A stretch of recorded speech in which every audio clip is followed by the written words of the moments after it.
வணக்கம் நண்பர்களே, நான் உங்கள் விஜயகுமார். இது எலக்ட்ரிக்கல் எக்ஸ்பிரஸ் தமிழ் சேனல். இந்த பகுதியில் நாம் இந்த ஃபுல்லி ஆட்டோமேட்டிக் ஸ்டார்டருக்கு பாருங்கள். இந்த ஸ்டார்டர் ஒரு ரிப்பேர் ஒர்க்கு, அதை பார்க்க தான் வந்திருக்கோம். நம்ம இன்கம்மர் எம்சிபிலாம் கூட எரிஞ்சிருக்கு. ரைட், ஓகேங்க. இது உங்களுக்கு தெரியாதில்ல, இது வந்து அம்மீட்ரு, இது வந்து நட்டக்க ஓட்டு மீட்ரு.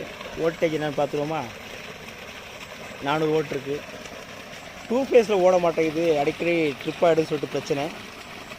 சரின்ட்டு வந்து கவனித்தா எல்லாம் சரியாக இருக்க மாதிரி தெரிஞ்சு. சரிட்டு இதில் இருக்கக்கூடிய கெப்பாசிட்டி கம்பார்ட்மெண்ட் இருக்குல்ல, உள்ளார இது உள்ளார இருக்கும். அது அந்த கம்பார்ட்மெண்ட்டை பிரித்து இந்த கெப்பாசிட்டிலாம் வெயில் எடுத்து செக் பண்ணலாம் முடியும். இப்படி எடுத்தாக்க சரிங்க, மொத்தம் 5 கெப்பாசிட்டி இருக்குங்க. ஒரு 121, 2 36, 2 50. ஒரு 120 50 ஸ்டார்டிங்க்கும், 2 36 50 இது வந்து ரன்னிங்க்கு கொடுத்துருக்காங்க. இது 7.5 HP மோட்டருக்காண்டி. இந்த ஃபால்ட் என்னென்னு சொல்லி பார்த்தாச்சு. ஸோ இந்த கெப்பாசிட்டர் ரிமூவ் பண்ணிட்டு பூசு போட்டால் சரியாக போயிடும். ஓகே, இந்த மாதிரியான 2 ஃபேஸ் 3 ஃபேஸ் ஸ்டார்ட்டில் நியூட்ரல் வந்து ரொம்ப ரொம்ப அவசியம். இது வந்து incoming L1 L2 L3 incoming. இங்கிட்டு பார்த்தீங்கன்னா அவுட் கோயிங் ROB.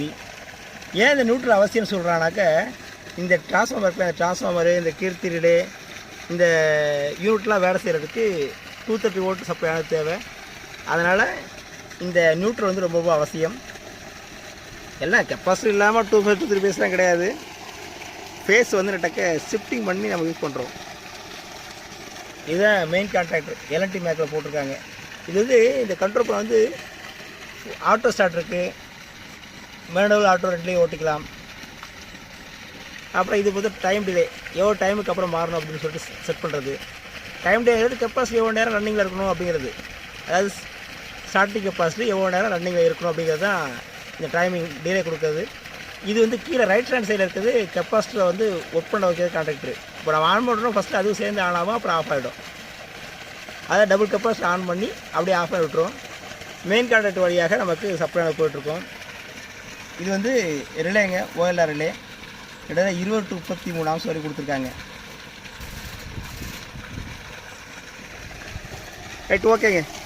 ஃபால்ட் என்ன அப்படின்னா, கெப்பாசிட்டி ஊற்றிச்சு, புது கெப்பாசிட்டி போட்டு சால்வ் பண்ண வேண்டியதான்.